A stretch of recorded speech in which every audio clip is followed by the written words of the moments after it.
नमस्कार, मैं हूं जेनेट और आप देख रहे हैं सीजी दस्तक, हर खबर सीधा सच। छत्तीसगढ़ में आज कई बड़ी खबरों ने लोगों का ध्यान खींचा है। बेमेतरा में पुलिस ने एक महिला को मृत समझकर कमरे में ताला लगा दिया, लेकिन करीब 2 घंटे बाद उसकी सांसें चलती मिली। घटना ने पुलिस की कार्यप्रणाली पर गंभीर सवाल खड़े कर दिए। रायपुर में वक्त संपत्ति पर फिर एफआईआर शुरू की गई। महादेव सट्टा ऐप मामले में सौरभ चंद्राकर को लेकर बड़ी अपडेट सामने आई है। इधर हाई कोर्ट ने अनुकंपा नियुक्ति के मामले में महत्वपूर्ण फैसला सुनाते हुए विधवा को सर्वोच्च प्राथमिकता देने की बात कही है और भानु प्रतापपुर में पुनर्वसित परिवारों ने अपने हुनर को रोजगार का जरिया बनाते हुए 700 से ज्यादा राखियां तैयार की गई हैं। तो चलिए बिना देर किए शुरू करते हैं आज की बड़ी खबरें। महिला को मृत समझकर कमरे में लगाया ताला, 2 घंटे बाद चली सांसें। बेमेतरा से पुलिस की कार्यप्रणाली पर सवाल कर देने वाली खबर सामने आई है। जानकारी के मुताबिक पुलिस ने एक महिला को मृत समझकर कमरे में ताला लगा दिया, लेकिन करीब 2 घंटे बाद महिला की सांसें चलती मिली। घटना के बाद पुलिस की कार्रवाई और लापरवाही को लेकर सवाल उठ रहे हैं। मामले में आखिर कितनी बड़ी चूक कैसे हो सकती है और महिला की स्थिति को सही तरीके से जांचे बिना उसे मृत कैसे मान लिया गया, इन सवालों के जवाब जांच के बाद ही सामने आएंगे। रायपुर में वक्फ संपत्ति पर फिर कार्रवाई। रायपुर में वक्फ संपत्ति को लेकर कार्रवाई एक बार फिर शुरू हो गई है। कब्जाधारियों को 45 दिनों के भीतर कब्जा खाली करने का नोटिस दिए जाने की जानकारी सामने आई है। बताया जा रहा है कि यह कार्रवाई 2022 में जारी आदेश के बाद दोबारा शुरू हुई है। अब इस कार्रवाई के बाद संपत्ति से जुड़े विवाद और प्रशासनिक कदमों पर नजर रहेगी। 2003 सीजीपीएससी भर्ती पर 23 साल बाद फिर सवाल।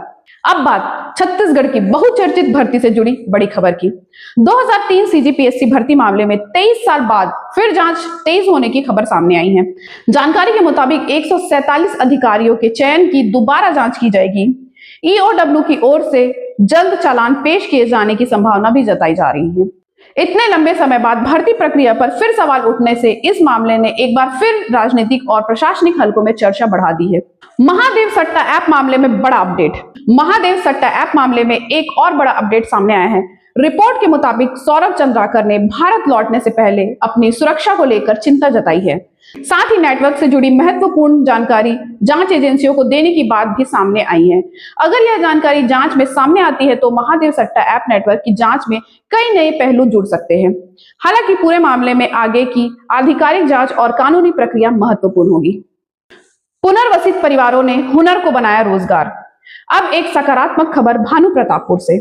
पुनर्वसित परिवारों ने अपने हुनर को रोजगार का जरिया बनाने की पहल की है। इन परिवारों ने मिलकर 700 से ज्यादा राखियां तैयार की हैं।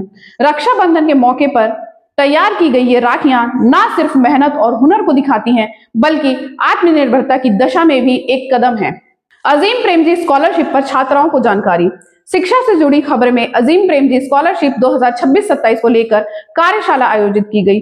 कार्यशाला में छात्राओं को स्कॉलरशिप की आवेदन प्रक्रिया और जरूरी जानकारी दी गई। इस तरह की पहल से छात्राओं को उच्च शिक्षा के लिए उपलब्ध अवसरों की जानकारी हासिल करने में मदद मिल सकती है। अनुकंपा नियुक्ति पर हाई कोर्ट का बड़ा फैसला। और अब आज की सबसे महत्वपूर्ण कानूनी खबर। अनुकंपा नियुक्ति से जुड़े मामलों में हाई कोर्ट ने महत्वपूर्ण फैसला सुनाया है।